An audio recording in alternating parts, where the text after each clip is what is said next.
I place the white on some blue here. And this is a simple pinwheel. So we have red, white, and blue. We have red on one side, white in the middle, blue on the opposite side. And then you can run this through the pasta roller, or you can use a clay roller and just continue making it flatter and flatter. I'm going to leave this at this thickness because I want to show you something later. I have one here that's already really thin. The pinwheel is a square. To form the pinwheel itself, you cut diagonally in from the corners. Fold them in the edges one at a time. I've also made pinwheel cookies about a year and 8 months ago, I think. It was one of the first tutorials I did. So if you click on the little eye in the video at the upper right, you can see that.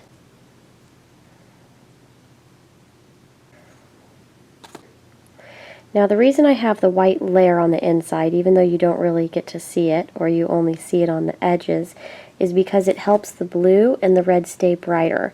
Take a little pinch of white, roll it into a ball. For the sticks, I start with a ball of white.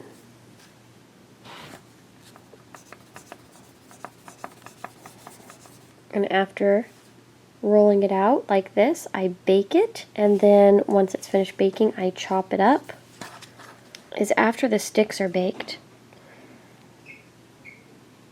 you can take a little bit of translucent liquid Sculpey and you can attach it and cook it in your baking pan just like this to adhese both of them.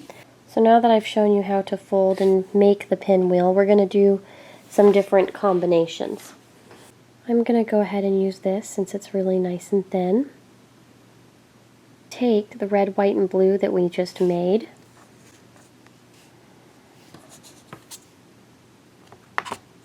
and lay them out on your piece side by side. I'll do a couple strips of this so you can see.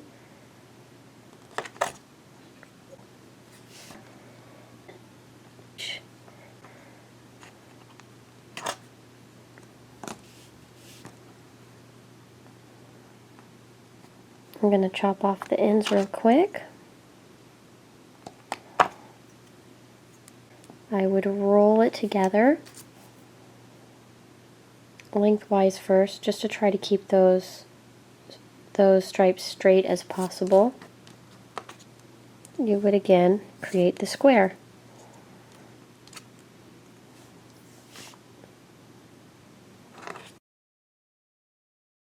Now this is my peppermint stick from last Christmas.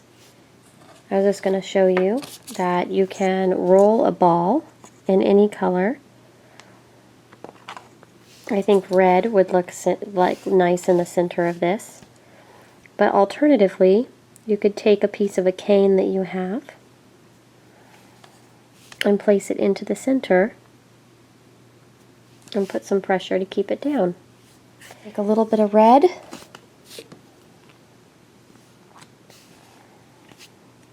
I'm going to roll it into a log.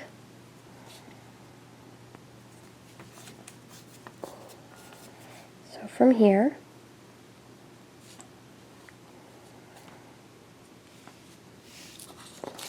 we just roll it into a circle so it's a bullseye cane. And then once you continue rolling, that reduces the size and makes it thinner and thinner. I did it with pink and red and with light blue, dark blue. And you could always just experiment. You could put a blue next to a red, next to a blue, next to a red. This I decided to try to keep the blue together and the red together.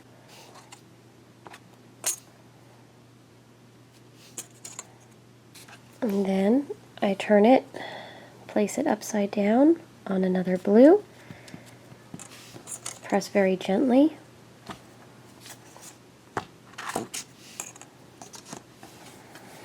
So here you get an idea of what it looks like. So now I'm going to take the blue and put it on some red.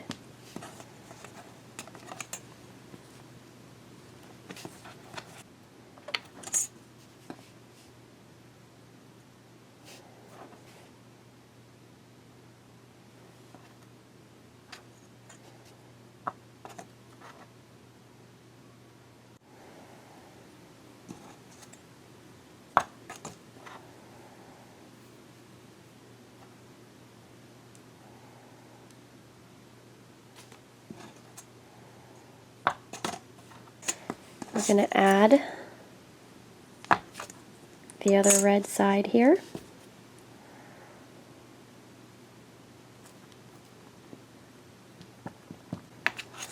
Now if you leave it nice and thick like this, it's almost thick enough for another pinwheel just like it is. If you thin it out, you'll have it the way I did. Here. What I did from here, because I wanted the red and blue stripes to look a little different, just roll it, and there we go.